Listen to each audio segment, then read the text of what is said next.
jury, présenté par Olivier Bost. Bonjour Sarah Knafo. Bonjour Olivier Bost. Vous êtes candidate aux élections européennes, 3e sur la liste Reconquête de Marion Maréchal. Pour les auditeurs qui ne vous connaissent pas, vous avez été conseillère d'Éric Zemmour pour la campagne présidentielle de 2022. Vous êtes sa compagne et vous avez décidé de vous confronter pour la première fois aux électeurs. Une première question de Karl Meus du Figaro. Bonjour Sarah Knafo. Bonjour Karl Meus. Juste avant vous, à cette place, il y avait Manuel Valls, c'est l'ancien Premier ministre au sujet de la Nouvelle-Calédonie, a expliqué qu'il fallait reporter le congrès de Versailles, renouer le dialogue en disant sans un accord global, on va aller vers le chaos total. Alors vous, quelle est votre position sur ce sujet de la Nouvelle-Calédonie? Est-ce que vous aussi vous dites qu'il faut reporter le congrès et entamer des discussions globales? C'est très intéressant parce que j'ai écouté Manuel Valls en effet. Il a une expérience incontestable, il a été Premier ministre et ce qu'il a dit était très intéressant, mais on ne peut pas s'empêcher de se dire il est quand même socialiste, même s'il fait tout pour qu'on l'oublie à chaque fois. Je m'explique. Pour moi, il y a 3 urgences. Et l'urgence, c'est absolument pas de reporter le congrès de Versailles, bien au contraire. Première urgence, c'est de rétablir l'ordre en Nouvelle-Calédonie. Je ne pense pas qu'on puisse parler de revendications légitimes quand les gens qui attaquent sont des jeunes de 14 à 16 ans qui ne veulent pas un compromis, qui n'attendent pas un accord global, mais qui veulent casser, piller, voler, violenter, qui ont déjà tué un gendarme, qui ont abattu un père de famille sur un barrage. Moi, je n'appelle pas ça des revendications légitimes. Donc il n'y a pas de cause politique à ce mouvement, selon vous? Absolument, mais l'accord politique, il a été trouvé il y a 30 ans. Ça fait 30 ans qu'on a trouvé un accord politique en Nouvelle-Calédonie et qu'on l'a même réitéré quand on dit qu'il y aura 3 référendums en Nouvelle-Calédonie. 3, déjà c'est absurde. Rendez-vous compte, imaginez si on disait, voilà, pour l'élection présidentielle, on va voter 3 fois, jusqu'à ce que ça corresponde et que les gens soient d'accord. Donc l'accord politique, il a été trouvé il y a longtemps. Moi, ce que je crois, c'est que dans la vie, comme dans ces crises politiques en général, c'est plutôt la force qui calme la violence et la faiblesse qui les excite. Je crois qu'aujourd'hui, la force, c'est de dire, on a trouvé un accord il y a 30 ans. Cet accord, on l'a tenu, on l'a respecté. Aujourd'hui, les Calédoniens ont décidé, par 3 fois, de rester français. Donc première chose, les gendarmes, c'est ce qu'on fait, c'est ce qu'on doit continuer de faire, l'état d'urgence. Il faut punir, il faut réprimer ceux qui aujourd'hui violentent, ceux qui aujourd'hui contraignent les Calédoniens à rester enfermés chez eux en manquant de vivre. Il y a eu 6 morts en une semaine, ça veut dire qu'il peut y avoir potentiellement beaucoup plus de morts dans votre solution d'être uniquement dans une solution... Pardonnez-moi, je pense que c'est l'autre solution qui va créer plus de morts, bien au contraire. Je crois qu'aujourd'hui, on doit enfin régler, c'est la 2e urgence, après le rétablissement de l'ordre et même en parallèle, on doit enfin régler cette question institutionnelle. On doit faire comprendre qu'aujourd'hui, c'est fini. La question est réglée. Il faut dégeler le corps électoral, c'est l'urgence. Il faut faire revenir le droit commun démocratique sur cette île. La Nouvelle-Calédonie, c'est la France. Et la 3e urgence, à mon sens, c'est de faire respecter nos intérêts économiques sans aucune naïveté. La Nouvelle-Calédonie, c'est une place géostratégique majeure pour la France. Au cœur du Pacifique Sud, dans une région qui connaît le taux de croissance le plus fort de la planète, entre l'Australie et la Chine, on le sait, une zone riche de nickel, un espace maritime immense pour la France, et il faut, à mon avis, être ferme. Quand j'entends certains qui proposent un 4e référendum, qui disent qu'il faut entendre les revendications légitimes des jeunes, je vous dis la vérité, ça me scandalise. Alors, il y a notamment Marine Le Pen qui demande un 4e référendum. Elle demande désormais du temps pour la Nouvelle-Calédonie. Elle a expliqué au Figaro, si on retire aux indépendantistes toute perspective démocratique, leur seule issue est donc non démocratique, voire violente, ou même pire, c'est le spectre de la guerre civile. Je suis en total désaccord. Si on retire toute perspective, mais ça fait 30 ans qu'on leur a donné une perspective en leur disant qu'il y aurait 3 référendums. Cette perspective-là qui permettait d'avoir une forme de paix civile pour le coup. Moi je pense que quand on dira la question est réglée, pour la France c'est tranché, la Nouvelle-Calédonie restera française, alors là on calmera les velléités de ceux qui se disent grâce à la violence on va pouvoir obtenir quelque chose. Qu'est-ce qu'on fait quand on leur dit on va reporter le congrès ? Vous l'avez dit tout à l'heure. On leur dit, grâce à la violence, vous allez obtenir des choses de la France. Maintenant, la France doit camper sur ses positions. La Nouvelle-Calédonie est française parce qu'elle l'a décidé. Il y a eu le droit à l'autodétermination qui a été exercé par 3 fois. Ils l'ont décidé, ils veulent rester français. Nous voulons que la Nouvelle-Calédonie reste française, ça tombe bien. Et une dernière chose, vous parlez de Marine Le Pen, je veux aussi parler de la gauche. Moi, j'ai été très surprise par les propos de la gauche ces derniers temps. Moi, j'ai un peu l'impression, si vous voulez, que ces derniers temps, la gauche, LFI en particulier, c'est un peu Mélenchon à Paris, mais Zemmour à Nouméa. Dans le sens où on les entend parler de peuple premier. Vous vous rendez compte, peuple premier ? Si on disait ça pour la France, mais que dirait-il ? On entend Christiane Taubira qui dit « Les peuples sont comme ça, ils veulent leurs racines, ils ne veulent pas devenir minoritaires sur leur terre ». Et c'est quoi Mais votre qu'est-ce que nous étonnement disons d'autre chez C'est quoi votre Reconquête? étonnement quand vous dites ça? Nous ne voulons pas devenir minoritaires sur notre sol. Voilà, c'est ce que disent certains Calédoniens et LFI applaudit.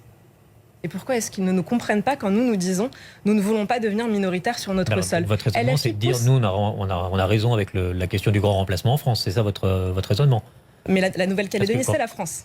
Ouais. Mais ce qui m'étonne, c'est qu'eux parlent de peuple premier pour les Kanaks en leur reconnaissant un droit, justement, à ne pas devenir minoritaire sur leur sol, donc à continuer de geler le corps électoral contre le principe même du suffrage universel, ce qui est étonnant.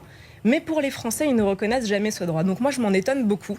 Et je ne comprends pas les positions de la classe politique ces temps-ci, que ce soit chez Marine Le Pen comme chez Jean-Luc Mélenchon. Votre tête de liste, Marion Maréchal, a déclaré dans les colonnes du Parisien hier: on ne doit pas plier face à ceux qui expriment leur haine de la France et affichent leur racisme anti-blanc. Tous les indépendantistes sont des racistes anti-blancs? Absolument pas. Non, je ne le crois pas. En revanche, elle a raison quand elle dit que ces jeunes qu'on voit aujourd'hui ne veulent qu'une seule chose, c'est leur indépendance.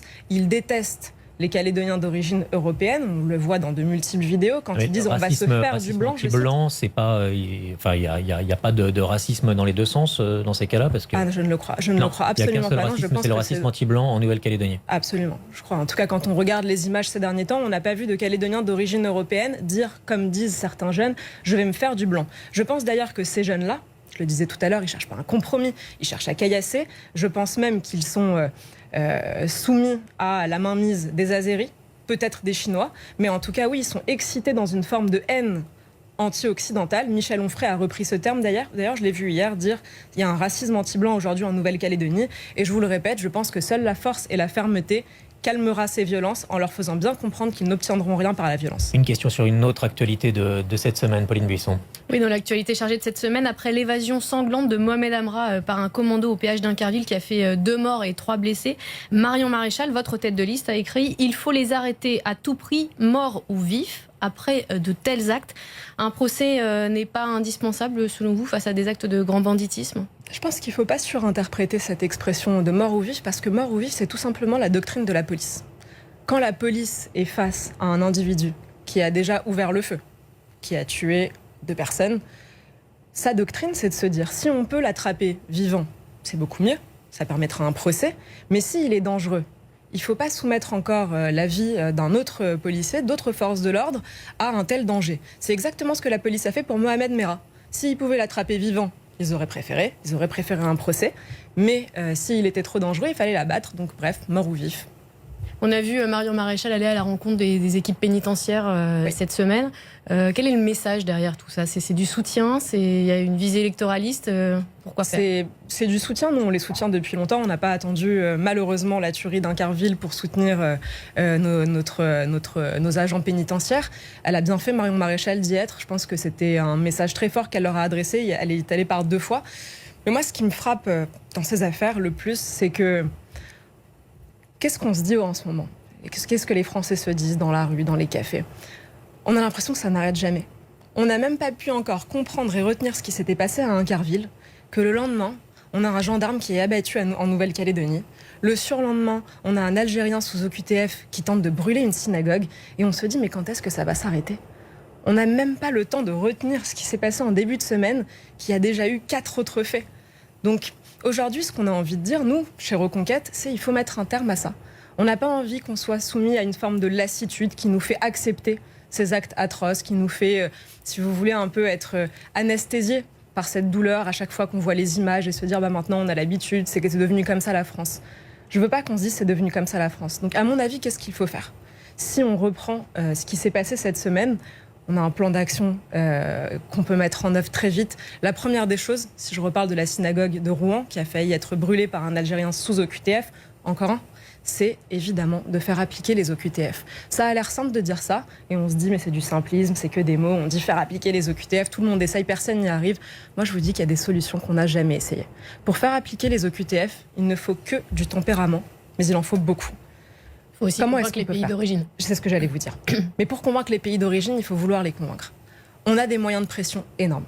Premier moyen de pression, évidemment, l'aide publique au développement. Quand vous vous dites qu'aujourd'hui, on donne 800 millions d'euros à l'Algérie tous les ans. L'Algérie, un pays qui refuse de reprendre ses clandestins. Comment est-ce qu'on peut continuer à faire ça? Est-ce que vous Ça seriez pour devrait une être la solution base. comme l'Angleterre est en train de le mettre en place, c'est-à-dire renvoyer des gens sous OQTF ou avec des demandes d'asile refusées vers le Rwanda, qu'ils en soient originaires ou pas? Oui, je crois que c'est une bonne solution, mais avant celle-ci, il y a une solution simple qui est de les renvoyer dans leur pays d'origine à eux. Et j'étais en train de vous le dire justement, premier moyen de pression, Non, mais la l'aide publique solution, au développement. C'est une la solution, Grande-Bretagne c'est fait un ça plan parce B. que la solution ne marche pas sur le renvoi Alors, des gens qui sont en je pense situation que la irrégulière. France a beaucoup plus de moyens de pression que la Grande-Bretagne avec ces pays, et je vais expliquer pourquoi. Mais ça, c'est un plan B, et c'est un plan B que j'accepte totalement, de mettre dans un pays tiers. En revanche, pour ce qui est de les renvoyer dans leur pays d'origine, premier moyen de pression pour que les pays d'origine acceptent de les reprendre, aide publique au développement. On supprime l'aide publique au développement pour tous ceux qui ne les reprennent pas. Deuxième moyen de pression, si celui-ci ne marche pas, on peut monter crescendo, les visas. Plus de visas étudiants pour les pays qui ne reprennent pas leurs clandestins. Plus de visas pour les dirigeants qui veulent venir se faire soigner en France. Et ça, je peux vous dire, il y en a beaucoup, notamment au Maroc et en Algérie. Ça, c'est documenté, on peut le lire dans la presse.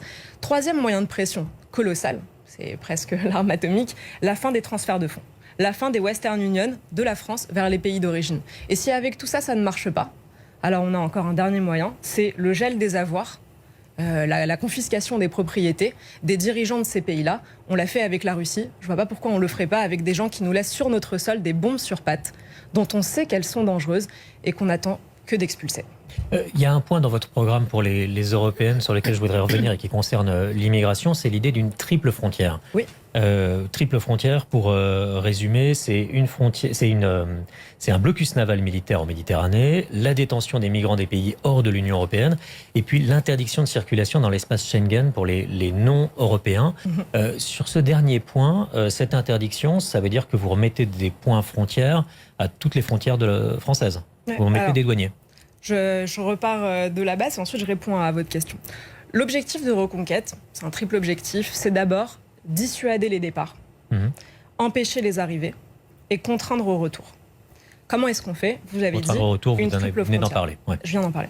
Une triple frontière. Première des choses, une frontière nationale. C'est la base. Tous les pays normaux ont des frontières. Donc frontière La nationale, France- c'est-à-dire qu'on repasse, je Je vais vous le dire. Quand on dit ça, on dirait que c'est absurde. Vous allez mettre des douaniers partout. La France a fait respecter ses frontières pendant des siècles. Il suffit de s'y remettre. Je vais vous donner un exemple concret. J'ai travaillé à la préfecture des Pyrénées-Atlantiques. Et au moment où j'y travaillais, il y a eu une crise des migrants à Bayonne. Énormément d'arrivées de migrants qui venaient d'Espagne et qui tentaient d'arriver sur le sol français. Qu'est-ce qu'on a fait? Le préfet a pris la décision d'envoyer une compagnie de CRS à la frontière. En 2 jours, la crise s'était tarie. Les migrants sont rationnels. Ils voient des CRS, forces de l'ordre françaises. Ils se disent, je vais me faire interpeller, on va me renvoyer. On ne peut plus passer par là. Le chemin ne peut plus fait à passer. Menton, mais vous proposez, vous, de le faire sur l'ensemble de la France. Exactement, exactement. À chaque fois qu'il y a une crise, à chaque fois qu'on observe que des migrants arrivent, il faut envoyer nos CRS. C'est tout à fait possible, on a les moyens de le faire, c'est pas très difficile. Donc ce serait ponctuel, Deuxième et ce frontière. serait de la dissuasion finalement, c'est ça? Exactement. Mais la dissuasion, ça marche. Parce que contrairement à ce qu'on peut imaginer, les migrants sont des aides rationnelles. Et je vais y venir dans la triple frontière. Deuxième frontière, la frontière européenne.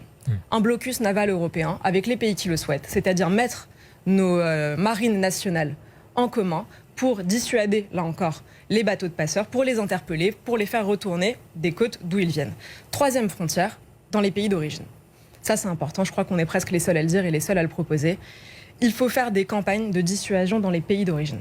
Il faut dire aux migrants, et là, dernier exemple personnel, j'ai travaillé à l'ambassade de France en Libye, j'y ai même rencontré des passeurs, pour vous dire. Je sais comment ils s'organisent. Ils s'organisent dans des boucles WhatsApp avec des migrants qui demandent à traverser en Europe, qui font un véritable audit de nos politiques publiques et qui se demandent mais quel est le pays le plus accueillant? Et alors là, je vous dévoile un scoop, c'est nous. On est champions du monde. Là, c'est un des rares sujets sur lesquels la France est en haut du podium. Donc, ils choisissent la France. Quel message il faut leur envoyer puisqu'ils sont rationnels, connectés et qu'ils écoutent tout ce qu'on dit? Il faut leur dire, si vous violez nos frontières, si vous arrivez en France de manière illégale en étant venu sur un bateau, nous vous considérerons comme des clandestins qui avaient violé nos lois. Vous serez incarcérés, vous serez en centre de rétention, vous n'aurez le droit à rien. Ni hébergement d'urgence, ni aide sociale, ni logement social, ni allocation, ni rien du tout. Et vous serez renvoyé dans votre pays. Et là, je peux vous assurer que les flux se tariront très, très rapidement. Dans cette élection européenne, Marion Maréchal a dit hier aux Parisiens que votre liste serait la surprise. Aujourd'hui, la surprise, c'est plutôt que la liste ne décolle pas, alors qu'elle est en campagne, Marion Maréchal, depuis le mois de septembre. Comment vous expliquez ce surplace ? D'abord, je vous trouve un peu sévère. On peut remarquer dans les derniers jours qu'au contraire, la liste commence à trouver des couleurs. Ensuite, je vais vous dire... Si on regarde les sondages IFOP, ELA, BVA, Harris... Tous ceux que vous citez, on est monté cette dernière semaine. Mais bon, les sondages, si on les trouve bas... Vous êtes entre 5 et 6. Hein. Entre 6 et 8 plutôt. Si on les trouve bas... 5 et 6 sur les instituts que je viens de citer. Opiniano est 8, IFOP 6. Donc si on les trouve bas, les sondages, la campagne, ça sert justement à les faire augmenter. Moi, je suis aujourd'hui chez vous, Marion Maréchal est en déplacement, Éric Zemmour aussi. On fait tous campagne pour qu'ils montent. Notre objectif, c'est de convaincre le plus de gens possible. Et ensuite, si je peux vous dire un mot et ce que j'en pense, moi, je crois qu'aujourd'hui, il y a des gens qui sont très hauts dans les sondages et d'autres qui sont très hauts dans le courage. Donc, je laisse les gens qui nous écoutent choisir en fonction de leur caractère. Le Rassemblement national que vous visez quand vous dites ça. Ah oui, par exemple. Très haut dans les sondages, mais qui n'a pas de courage. C'est ça que vous voulez dire. Vous avez vu sur la Nouvelle-Calédonie. On en a parlé. Karl Meus. Reconquête divise la droite et vient nous parler d'union des droites. Ce sont les premiers diviseurs, une petite succursale du Rassemblement national. Ça, ce sont les mots de Nadine Morano, qui est candidate LR sur la liste des européennes. Donc, en fait, vous êtes une succursale du Rassemblement national Je crois que je viens de prouver que pas du tout. Ça m'étonne beaucoup de Nadine Morano, les mots que vous venez de lire. Mais je tiens à dire que un parti... C'est des mots qu'elle a tenus. Pourquoi ils vous étonnent Ça m'étonne venant de sa part, parce que je la crois très proche de nous.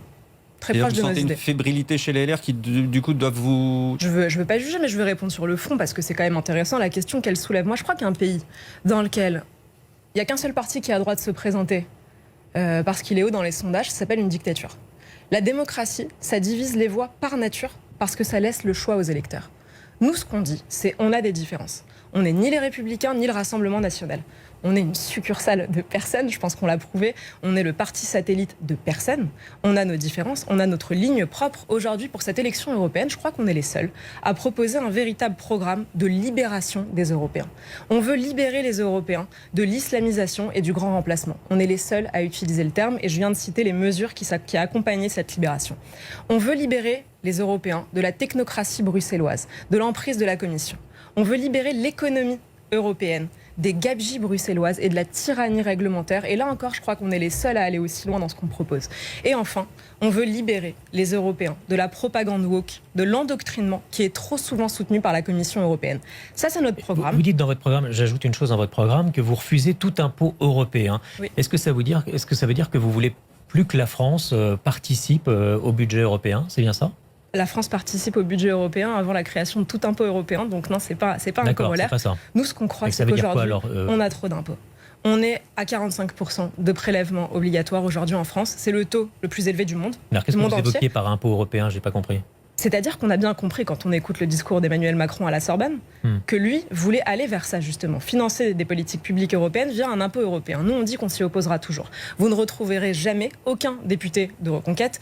Le jour où on sera au Parlement européen, je l'espère, si les Français nous font confiance, vous ne retrouverez aucun député européen voter un jour un impôt européen. C'est ce qu'on veut dire dans notre programme, c'est un engagement. Et je reviens également sur votre programme. Vous êtes sur un positionnement plutôt libéral sur le plan économique. Pourtant, vous souhaitez supprimer les règles de concurrence du marché européen de l'électricité. Pour le coup, c'est du libéralisme, un marché de concurrence. C'est une question très intéressante. En principe, vous savez, quand on défend la concurrence, ça sert justement à faire baisser les prix. Vous lisez Hayek, vous lisez les grands auteurs économiques. En principe, le fondement de la concurrence, et pourquoi est-ce que les économistes libéraux en principe aiment la concurrence, c'est que ça fait baisser les prix. Et là, nous, on a inventé un marché de la concurrence qui fait augmenter les prix. Mais qui les fait augmenter x10, x100, x500 par rapport à l'économie réelle. Ça permet de se fournir auprès des autres quand on a besoin de courant aussi. Mais... Alors qu'on avait tout chez nous. C'est ça toute l'absurdité. Donc, un marché concurrentiel qui fait augmenter les prix, très peu pour nous. Une autre question. Stanislas Rigaud, qui est en 6e position sur la liste Reconquête, oui. Est-il en train d'applaudir le discours de Marine Le Pen, qu'elle tient en ce moment même à Madrid? Marine Le Pen est à la tribune du rassemblement des leaders souverainistes organisé par le parti espagnol Vox, qui sont normalement vos partenaires. Qui sont effectivement nos partenaires. Donc Stanislas Rigaud était hier à Madrid où il a tenu un grand discours sur l'alliance de la jeunesse européenne. Non, il est au pèlerinage de Chartres. D'accord. Il voulait rentrer en France pour ça justement. Écoutez, que Marine Le Pen passe un week-end à Madrid, elle peut faire ce qu'elle veut. Non, mais ça interroge sur les alliances. Est-ce que Vox sont bien toujours vos alliés, si vous voulez. Sachant qu'ils Abascal et Marine Le Pen étaient amis de longue date. Et nous, on n'est pas possessifs. Même nos alliés ont le droit d'avoir leurs propres amis. En revanche, ce qui est certain, c'est que demain, le parti Vox sera plutôt notre allié. C'est un parti qui nous ressemble davantage politiquement. Au-delà du lien humain qu'il peut avoir avec Marine Le Pen, politiquement, il nous ressemble davantage. Pourquoi ? Parce que Vox, c'est une scission du Parti populaire, donc de la droite dite classique, en tout cas de la droite, alors que Marine Le Pen ne se reconnaît pas de droite. C'est un parti qui, économiquement, est bien plus proche de nous. C'est un parti conservateur. Comme nous, je vous l'ai dit, on est les seuls à défendre la lutte contre le wokisme. On n'entend pas beaucoup les autres en réalité parler de ces sujets. Donc le parti Vox siégera avec nous demain au groupe ECR. Et dernière chose, si je puis me permettre, je crois qu'on ne renversera pas Van der Leyen ni avec des sondages français, ni avec des selfies, mais avec des votes au Parlement de Bruxelles. Bon, et vous nous avez avons visé